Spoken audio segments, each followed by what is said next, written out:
11h09, de volta com Manhã Bandeirantes desta sexta-feira. E agora a gente vai justamente se aprofundar em temas que a gente vem falando desde o começo do programa, temas associados ao litoral paulista.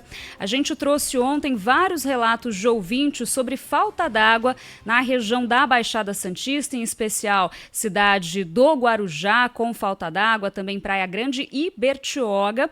E por isso a gente já está na ponta da linha com a superintendente da Sabesp na Baixada Santista e Vale do Ribeira, a Olívia Mendonça. Muito bom dia, Olívia. Obrigada por conversar com a gente. Olá, bom dia a todos. Bom dia. Agradeço aí o espaço dado à Sabesp para esclarecimento. Estamos à disposição. Eu acho que era legal dar um esclarecimento mesmo, porque quem está lá está sofrendo, viu? Pois Olívia, a gente recebeu relatos e a gente queria entender qual o balanço que vocês têm até o momento sobre falta d'água no litoral paulista, em especial a região da Baixada. Tá bem, veja, nós tínhamos a expectativa que vem se concretizando agora, né? A gente está passando justamente pela alta temporada, mas a expectativa de temperaturas elevadas, por consequência o consumo de água acima da média, a presença de chuvas porque a gente está em período úmido, né, fora da estiagem, e uma projeção de um número muito expressivo de turistas na Baixada Santista para essa temporada, né? Então, diante desse cenário, a Sabesp reforçou as ações para o plano verão, com o propósito da gente passar uma temporada sem grandes intercorrências, e assim temos feito, né? O que nós tivemos até o momento foram ocorrências pontuais, todas já resolvidas e sem o comprometimento de abastecimento nesse momento, né? Nós tivemos nos dias finais do ano e no começo de 2025, dias de consumo muito alto, como era de se esperar. Nós tivemos chuvas fortes no dia 30, que comprometeram momentaneamente alguns sistemas produtores no litoral sul, né, o manancial, o rio de onde é captada a água para o tratamento, quando chove forte, arrasta uma quantidade grande de árvore, galho, lama, que obstrui parte da passagem da água que é captada para ir para o tratamento. Para resolver, as equipes são acionadas e precisam desobstruir esse material todo que foi arrastado e que fica retido. Isso pode levar 40 minutos, pode levar 1 hora. Em dias normais, ao longo do ano, o efeito dessa obstrução momentânea não é sentido de forma alguma, né? Mas assim, a gente não está em dias normais do ano. A gente está com as cidades cheias, com consumo muito, muito alto. Então, esse tempo de cerca de 1 hora que fica com volume de água reduzido é suficiente para causar algum impacto no abastecimento. Momentâneo, mas é. Né? O mesmo vale para algumas manutenções. Essa época do ano, a pressão da água nas redes é maior. Então, eventualmente, ocorre algum vazamento, ou alguma bomba trava, ou o sistema elétrico tem curto por oscilação de energia, por exemplo, né, porque os sistemas de energia também estão em sobrecarga. Então, os momentos que a gente usa para fazer essa manutenção, ou para reparar um vazamento, ou para trocar uma bomba, são os momentos em que a gente tem essas variações no abastecimento.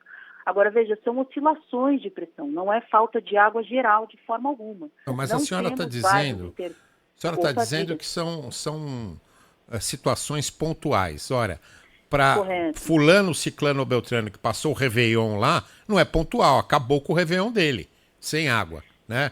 E aí eu pergunto para a senhora, que nem a pergunta que eu fazia para a Enel. Ora, todas essas situações, elas não são previsíveis? A Sabesp não poderia se antecipar?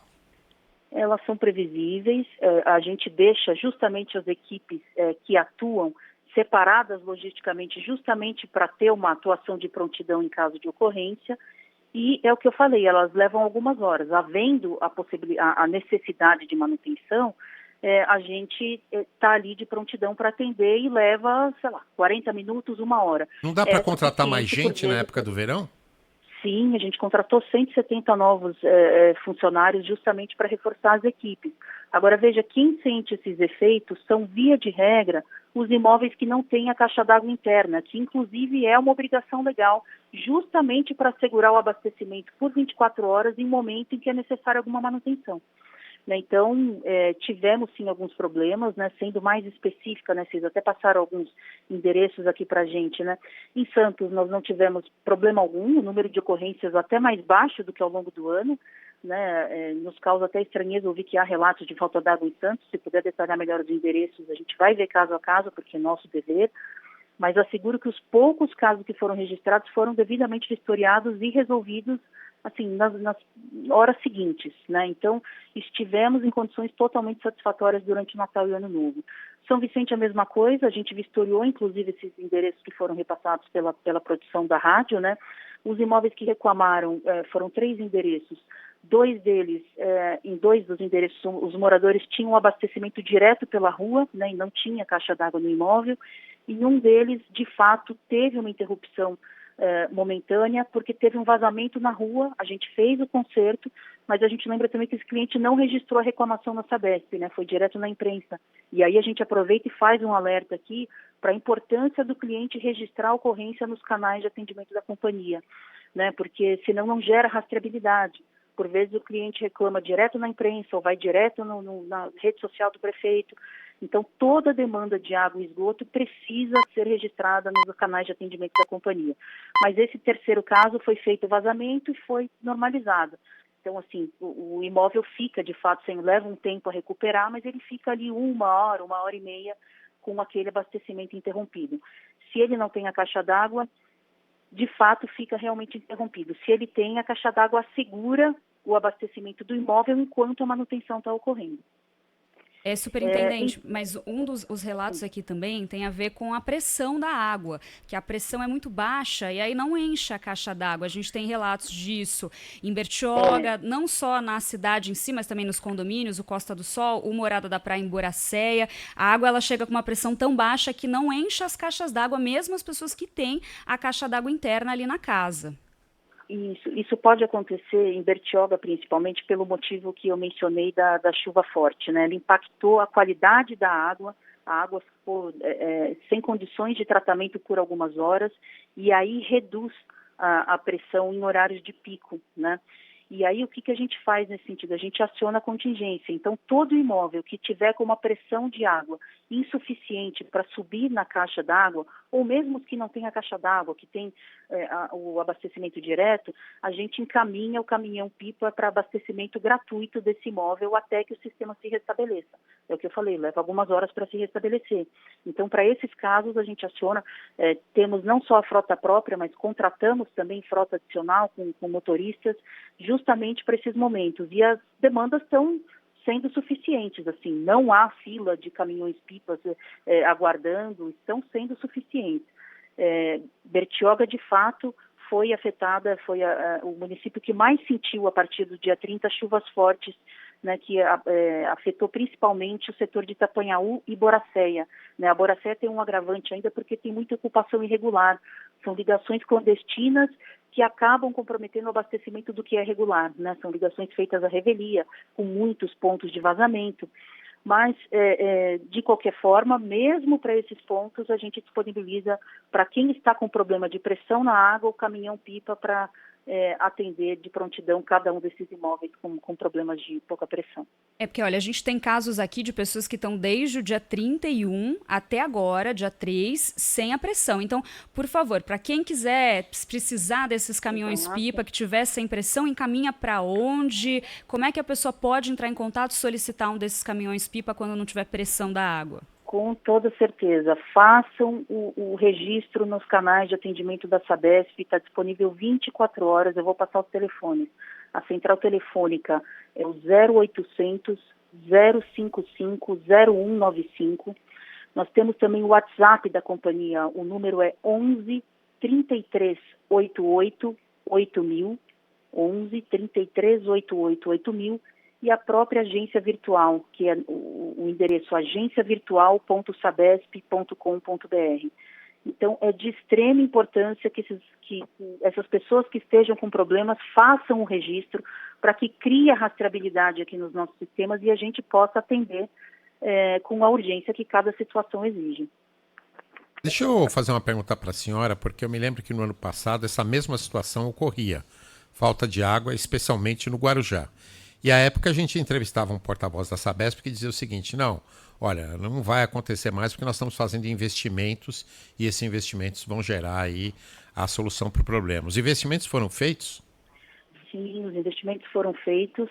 É claro que a gente está em processo de melhoria contínua, né? Dizer hoje que a Baixada Santista tem a segurança hídrica capaz de suportar ainda todos os picos, né, de grande demanda como o que a gente tem no final do ano, não, ainda não temos. A gente tem um plano diretor que faz menção a cada uma das obras necessárias. Agora, fizemos entregas importantes esse ano, né? A gente entregou, por exemplo, 5 novos reservatórios, né, em Peruíbe, né, em Prados, em Itanhaém, em Caruara, no município de Santos, né, na área continental, Bertioga, no Jardim Mogiano, e no Rio Branco, em São Vicente, com 10 mil metros cúbicos. Então, foram obras importantes. No litoral sul, a duplicação da ETA Mambu Branco, agora ela está com capacidade de 3.200 litros por segundo, era de 1.600. Na região central, recuperamos trechos importantes de adutoras, né, que levam água para o nosso principal sistema adutor, que é a ETA Cubatão. Bertioga, contratamos ETAs compactas, né, a interligação de setores que tinham problemas, né, Furnas, Pelais e Itapanhaú, fizemos a interligação para resolver faltas de água e grandes contratos de perdas, né, porque nós temos um índice de perdas alto na Baixada, principalmente por conta dessas ligações irregulares que eu mencionei. Então, para que se tenha uma ideia, quase 2.000 litros por segundo são disponibilizados para essas ligações clandestinas. A produção da Baixada Santista, que é cerca de 13 mil litros por segundo, 1.800 desses 13 mil são destinadas para essas ligações clandestinas. Então, a ideia desses contratos vigentes em combate a perdas, os contratos já estão nos municípios, e a ideia é recuperar esse volume perdido de água para poder distribuir de forma adequada para o que é regular, inclusive regularizando essas ligações que são irregulares. Né, porque o índice de perdas, de fato, é muito alto. Isso tem um protagonismo muito grande aqui na Baixada e agora, por imposição do novo contrato da Sabesp, a gente precisa implantar infraestrutura de água e esgoto nessas áreas e assim temos feito.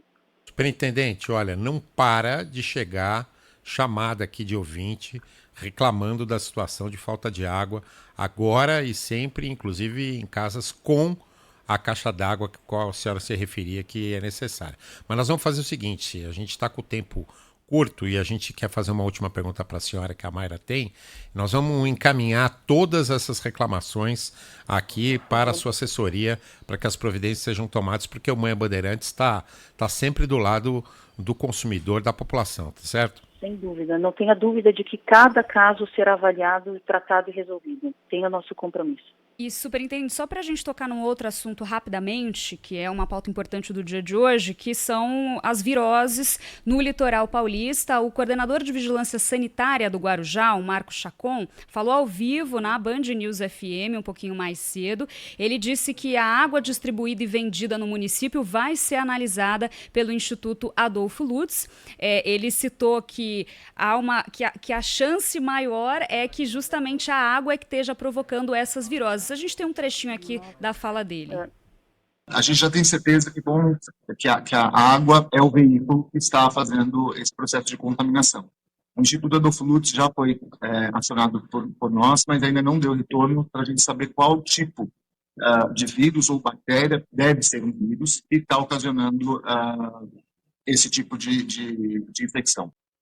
Então, só para esclarecer, aí ele não está falando especificamente da água que sai da torneira. Ele diz que eles ainda estão estudando, que pode ser também, por isso que eles vão analisar a água distribuída e vendida no município, mas também pode ter a ver com o gelo, que é usado ali para armazenar bebida, na própria água do mar, até em garrafas envasadas. Mas a gente também não podia deixar de perguntar aqui se há algum risco de ter uma contaminação na água que está sendo distribuída para esses municípios da Baixada Santista por parte da Sabesp. Isso é bem importante colocar. Não tivemos nenhuma ocorrência que tenha alterado a qualidade da água fornecida na Baixada. Não houve nenhum registro dessa situação, inclusive nos nossos canais de atendimento. Importante dizer que a Sabesp monitora todas as etapas do sistema de abastecimento para garantir a qualidade da água distribuída, atende aos parâmetros previstos pelo Ministério da Saúde, desde o manancial, passando pela estação de tratamento, o sistema de distribuição, até o cavalete na entrada do imóvel. Então, coletas e análises são feitas em laboratório acreditados pelo Inmetro. Na Baixada são centenas de análises diárias, os relatórios são enviados por procedimento ao Ministério de Saúde, às vigilâncias sanitárias. Agora, veja, quando nessa época tem a ocorrência de viroses, as prefeituras reconhecem que é comum nessa época do ano, precisa de fato analisar a causa, né? Veja, turistas entram, né, na água do mar, muita gente aglomerada, muita gente utilizando o mar de banheiro público, exceto quando tem banheiro público disponível próximo às praias, né? Temperaturas elevadas, eventuais cuidados aí com a falta de alimentação, né? Seja do imóvel ou mesmo fora de casa, consumo de alimento nas praias, por exemplo, como bebidas, gelo, a importância de lavar a mão para consumir esses alimentos na praia, muitas vezes alimento exposto ao calor por muito tempo. Então, a importância da vigilância, atuar na fiscalização dos ambulantes, né? A própria areia da praia, enfim, eu não sou especialista em virose, mas o que eu posso afirmar é que, do que diz respeito à água do abastecimento público, todas as etapas de tratamento são devidamente monitoradas com coleta, análises feitas por laboratórios acreditados e dentro dos parâmetros legais. Até porque, veja, a alegação é de virose em diferentes cidades da Baixada Santista, né? Cada cidade tem um sistema produtor de água diferente, né? Que são captações diferentes, estações de tratamento diferentes. Então, é algo difícil de se imaginar, né? De pensar que em todos os sistemas, de forma simultânea, apresentariam algum problema que pudesse acontecer em várias cidades ao mesmo tempo e que não fosse identificado quando dessas coletas e análises, né? Então, o posicionamento é esse. Conversamos com a superintendente da Sabesp na Baixada Santista e Vale do Ribeira, Olívia Mendonça. E olha, você que ligou pra gente aqui, calma, você tá nervoso, a gente está percebendo isso pelas suas ligações, está irritado com as declarações da superintendente da Sabesp. Nós estamos encaminhando todas as reclamações para ela e ela se comprometeu aqui a resolver e dar atenção problema por problema. Obrigado, viu? Obrigada, superintendente. Imagina, eu que agradeço a disposição. Tá mais. E olha, a gente continua